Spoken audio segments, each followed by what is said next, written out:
দেশে জ্বালানি সংকট কাটাতে বিকল্প উৎসের সন্ধানে সরকার চুক্তির বাইরে গিয়ে জরুরি ভিত্তিতে সৌদি আরব থেকে কেনা হচ্ছে 1 লাখ মেট্রিক টন ডিজেল এবং 25,000 টন গ্যাসোলিন। ব্যয় ধরা হয়েছে 2,000 কোটি টাকা। অর্থ মন্ত্রণালয় বলছে যে চলমান সংকট নিরসনে জোর দেয়া হচ্ছে নিরবচ্ছিন্ন জ্বালানি যোগানে। ইমদাদ হক জানাচ্ছেন বিস্তারিত। এবার নগদে পাচ্ছেন হেলিকপ্টার অফার, তাই কেনাকাটার পেমেন্ট নগদে করুন আর বুঝে নিন 2,000 টাকারও বেশি ক্যাশব্যাক সহ হেলিকপ্টার রাইড। পেমেন্ট শুরু করুন আজই। মধ্যপ্রাচ্যের সংঘাতের মধ্যে অন্যান্য দেশের মতো জ্বালানি সংকটের সংখ্যায় বাংলাদেশও। যুদ্ধ দীর্ঘ হলে এই সংকট প্রকট হওয়ার দুশ্চিন্তায় জ্বালানি ও খনিজ সম্পদ বিভাগ। তথ্য বলছে, চলতি মাসে জ্বালানি যোগানে খোলা হয় 17টি জাহাজের এলসি। এর মধ্যে দেশে এসেছে মাত্র 4টি এলসির জ্বালানি, অপেক্ষমান 6টি আর নিশ্চয়তা মেলেনি 7টির। আর এপ্রিলের জন্য খোলা হয়েছে আরও 15টি জাহাজের এলসি, যা থেকে 13টি পার্সেল সরবরাহের সম্মতি পাওয়া গেলেও নিশ্চিত হওয়া গেছে মাত্র 3টি জাহাজের বিষয়ে। এমন অবস্থায় সংকট নিরসনে সাহায্য চাওয়া হয়েছে ভারত, চীন ও জাপানের কাছে।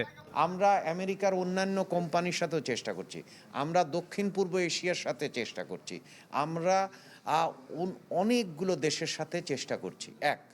তার মানে এটা একটা সংকট, কিন্তু সংকটকালীন মুহূর্তে সবচেয়ে বড় বিষয় হচ্ছে যে আমরা সচেষ্ট আছি কিনা। বিষয়টি সময় সাপেক্ষ হওয়ায় বিদ্যমান চুক্তির বাইরে গিয়ে জরুরি ভিত্তিতে বাড়তি জ্বালানি তেল আমদানিতে উদ্যোগী সরকার। যোগাযোগ করা হয়েছে মধ্যপ্রাচ্য, যুক্তরাজ্য ও ইউরোপের কয়েকটি কোম্পানির সাথে। যাচাই বাছাই শেষে চূড়ান্ত করা হয় সৌদি যুবরাজের কোম্পানি পেট্রোগ্যাস ইন্টারন্যাশনালকে, যাদের কাছ থেকে কেনা হচ্ছে 1 লাখ টন ডিজেল ও 25,000 টন গ্যাসোলিন 95 আনলেডেড, যাতে ব্যয় হবে 2,000 কোটি টাকা। বিভিন্ন পদ্ধতিতে অর্থের সংস্থানগুলো করা হচ্ছে, সেটা বহুপাক্ষিক সংস্থা হতে পারে, অর্থাৎ হচ্ছে IMF এর কাছ থেকে হতে পারে, ইসলামিক ডেভেলপমেন্ট ব্যাংকের ক্ষেত্রে হতে পারে, নিজস্ব অর্থায়ন করতে পারে। তার মানে আমরা সচেষ্ট আছি। সো আমরা নিঃসন্দেহে থাকতে পারি যে জ্বালানি নিরাপত্তা নিশ্চিত করা হবে, এবং আমরা মধ্যমেয়াদী পদক্ষেপের ব্যাপারে আগামী বাজেটে পুরো পথনকশা দেব। অর্থ মন্ত্রণালয় বলছে, দেশীয় কূপ খননের পাশাপাশি জোর দেওয়া হচ্ছে বিকল্প উৎস থেকে জ্বালানির নিরবচ্ছিন্ন যোগানে। দেশের জ্বালানি চাহিদার বেশিরভাগই মেটানো হয় আমদানি করা এলএনজি দিয়ে, অথচ এই এলএনজির খরচ দেশীয়ভাবে উৎপাদিত গ্যাসের তুলনায় প্রায় 20 গুণ বেশি।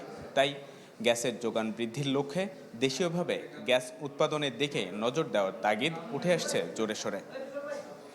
ইমদাদ হক, চ্যানেল 24, ঢাকা।